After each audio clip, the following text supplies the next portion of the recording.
Hey guys, I'm Shamik. Welcome back to another video. இனி டெல்லியில ஒரு மிகப்பெரிய ஒரு பதற்றம் போயிட்டு இருக்கு. அதாவது பல விவசாயிகள், அதாவது பஞ்சாப், ஹரியானா இந்த ஸ்டேட்டை சேர்ந்த விவசாயிகள் எல்லாருமே டெல்லியை நோக்கி போராட்டம் பண்றதுக்காக கிளம்பிட்டு இருக்காங்க.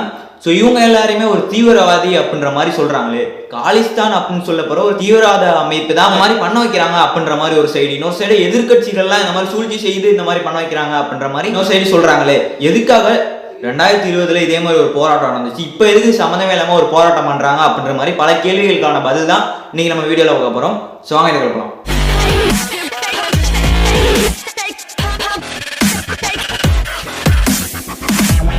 ஸோ இந்த போராட்டத்தை பற்றி பார்க்கறதுக்கு முன்னாடி 2020 நடந்த போராட்டம் எதனால் நடந்துச்சு அப்படின்ற ஒரு ஷார்ட்டான ஒரு விஷயத்தை வந்து சொல்லிடுறேன். 2020 கவர்மெண்ட் வந்து பார்த்தீங்கன்னா அக்ரிகல்ச்சர் சம்மந்தமாக நிறைய புது புது ரூல்ஸ் எல்லாம் கொண்டு வராங்க.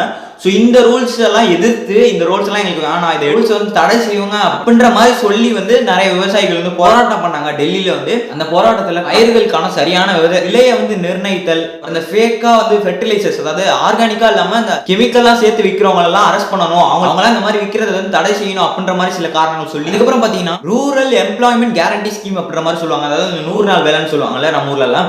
ஸோ அந்த ஒரு விஷயம் வந்து அங்க வந்து 100 நாள்ல இருந்து 200 நாளா மாத்துங்க அப்படின்ற மாதிரி சில விஷயங்களை வச்சு, அது மட்டும் இல்லாம பென்ஷன் எல்லாருக்குமே தரணும் அப்படின்ற மாதிரி சொல்லியும், வேர்ல்டு ட்ரேட் ஆர்கனைசேஷன் கூட இந்த போட்ட அக்ரிமெண்ட் வந்து கேன்சல் பண்ணணும் அப்படின்ற மாதிரி நிறைய கோரிக்கைகள்லாம் வச்சு நிறைய விஷயங்கள்லாம் சொல்லி போராட்டம் பண்ணிட்டு இருந்தாங்க. ஸோ அந்த போராட்டத்தோட முடிவு எப்போ வந்துச்சுன்னு பார்த்தீங்கன்னா 2021 நவம்பர் நினைக்கிறேன். ஸோ அப்போதான் அதுக்கான முடிவு வருது. வச்ச கோரிக்கை எல்லாருமே நாங்கள் நிறைவேற்றுறோம் அப்படின்ற மாதிரி கவர்மெண்ட் சொன்னாங்க. ஸோ அதுக்கப்புறம் அந்த போராட்டம் கலைஞ்சிச்சு. அதுக்கப்புறம் பார்த்தீங்கன்னா நம்ம 3 வருஷம் கழிச்சு 2024 திரும்பி ஒரு போராட்டம் வந்து வெடிச்சிருக்கு. இப்போ February 13 அந்த போராட்டம் நடத்தணும் அப்படின்ற காரணத்துக்காக பல பேர் அங்கே கிளம்பியிருக்காங்க. என்ன காரணத்தினால இந்த போராட்டம்னு பார்த்தீங்கன்னா, அப்போ சொன்ன விஷயங்கள் அவங்க வந்து சில ப்ராமிசஸ்லாம் வச்சுக்கோங்க, இதெல்லாம் நாங்கள் மாற்றுவோம் அப்படின்ற மாதிரி கவர்மெண்ட் சில விஷயங்கள் சொன்னாங்களாம். ஸோ அதை வந்து அவங்க செய்யலை அப்படின்ற மாதிரி சொல்லி இந்த போராட்டத்தை வந்து விவசாயிகள் வந்து இந்த போராட்டம் பண்ணுறோம் அப்படின்ற மாதிரி சொல்லி விவசாயிகள்லாம் டெல்லியை நோக்கி ஒரு பயணத்தை வந்து மேற்கொண்டாங்க. பஞ்சாப், ஹரியானா அந்த சரௌண்டிங்கில் இருக்க எல்லா ஸ்டேட்டில் சேர்ந்த விவசாயிகள் எல்லாருமே கேதர் ஆகி பல ஆயிரக்கணக்கான விவசாயிகள் டெல்லிக்கு போய் போராட்டம் பண்ணணும் அப்படின்ற ஒரு காரணத்துக்காக கிளம்பியிருந்தாங்க. ஸோ டெல்லியிலேருந்து ஒரு 200 கிலோமீட்டருக்கு முன்னாடி ஷாம்பா பார்டர் அப்படின்ற மாதிரி சொல்றாங்க, அதாவது ஹரியானாவுக்கும் பஞ்சாபுக்கும் நடுவில் இருக்க ஒரு பார்டர், ஒரு இடம். ஸோ அந்த இடத்துல வந்து பார்த்தீங்கன்னா விவசாயிகள் எல்லாம் இங்கே டெல்லியை நோக்கி பயணிட்டு இருக்கும் போது போலீஸ் எல்லாருமே அவங்களை தடுத்து நிறுத்துறாங்க. டெல்லி சைடு வந்து வரக்கூடாது அப்படின்ற மாதிரி சிமெண்ட் பிளாக்கா இருக்கட்டும், இந்த ஃபென்ஸ் எல்லாம் சொல்லுவாங்க, அந்த ரேசர் ஒயர்னு சொல்லுவாங்களா, அந்த முள்ளா ஒரு ஒயர்லாம் இருக்குள்ள அந்த அறிவு, ஸோ அந்த ஒரு விஷயத்தெல்லாம் வச்சு இந்த சைடு விவசாயிகள் வரக்கூடாது அப்படின்ற மாதிரி சொல்லி அடைச்சிருக்காங்க. அவங்க வந்து அந்த இடத்தை தாண்டி போகக்கூடாது, அங்கே போய் போராட்டம் பண்ணக்கூடாது அப்படின்ற மாதிரி சொல்லி தடுத்து நிறுத்துறாங்க. இதுல 10,000க்கும் மேல விவசாயிகள் இருப்பாங்க அப்படின்ற மாதிரி சொல்றாங்க. ஆயிரக்கணக்கான போலீஸ் வந்து அவங்க தடுத்து நிறுத்துறதுக்காக இருந்தாங்க.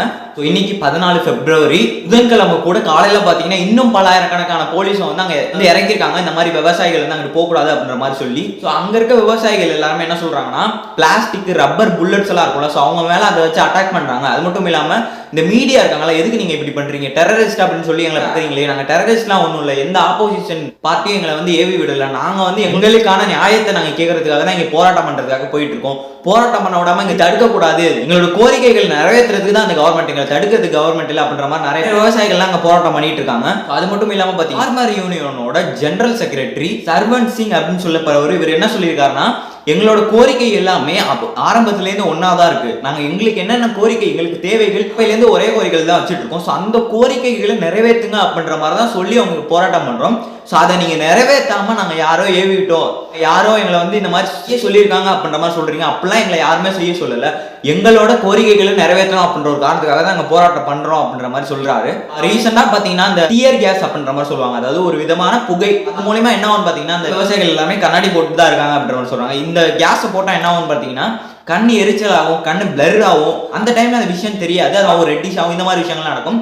ஸோ இந்த மாதிரி டியர் கேஸ், அதுவும் இல்லாமல் இந்த ரப்பர், பிளாஸ்டிக் புல்லட்லாம் வச்சு அங்கே விவசாயிகளை அட்டாக் பண்ணிட்டு இருக்காங்க அப்படின்ற மாதிரி ஒரு விஷயத்தை விவசாயிகள் தான் வச்சுட்டு இருக்காங்க. அது மட்டும் இல்லாமல் விஷயம் பார்த்தீங்கன்னா சவுத்லயும் சரி நிறைய இடத்துல வந்து இவங்க பேசப்பட்டிருக்கு. இந்த சவுத்தில் இருக்க விவசாயிகள் அவங்கவுங்க ஊர்லேயே போராட்டம் பண்ண ஆரம்பிச்சிட்டாங்க.